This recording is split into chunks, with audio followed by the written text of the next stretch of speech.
بسم الله الرحمن الرحيم، والصلاة والسلام على أشرف المرسلين سيدنا محمد صلى الله عليه وسلم. تنظم اليوم جامعة الأمير عبد القادر للعلوم الإسلامية ملتقى وطني تاريخي حول المدرسة التاريخية ومذكرات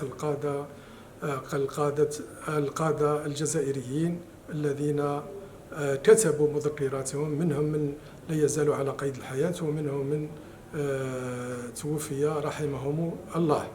طبعا هذا المذكرة يشارك فيه العديد من الأساتذة من جامعة الأمير عبد القادر ومن مختلف الجامعات الوطنية، من جامعة قسنطينة، بسكرة، المسيلة، الواد، إلى غير ذلك من مختلف الجامعات، سواء عن طريق التحاضر الحضوري أو التحاضر عن بعد. طبعا جاء إحياء هذا الملتقى من أجل كتابة تاريخ الجزائر كتابة صحيحة من أفواه الذين صنعوا هذا التاريخ، بحيث نتجاوز كل الكتابات التي كتبها الفرنسيين من الذين أرادوا تجنيب جرائمهم وإبادتهم للشعب الجزائري عن طريق كتابة تاريخ الجزائر، كتابة تاريخ بلد من وجهة نظرهم. ينظم هذا الملتقى كذلك ونحن نتألم لإخواننا الفلسطينيين الذين يعيشون أيام حالكة تحت ضربات العدو الإسرائيلي أو الكيان الإسرائيلي الذي يعمل على إبادة الشعب الفلسطيني. نتألم لأننا عانينا من هذه الإبادة مدة قرن و32 سنة، وبالتالي نحس كجزائريين خاصة بما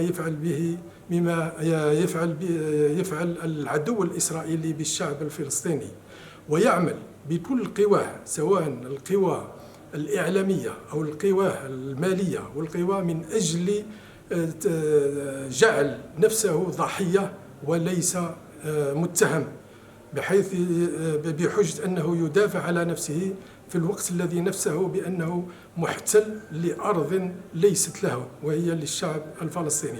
والحمد لله أن الجزائر شعبا وحكومة وقادة ومسؤولين يعملون المستحيل من أجل مساعدة هذا الشعب الفلسطيني الذي يعاني كل يوم ويقتل كل يوم من طرف العدو الإسرائيلي.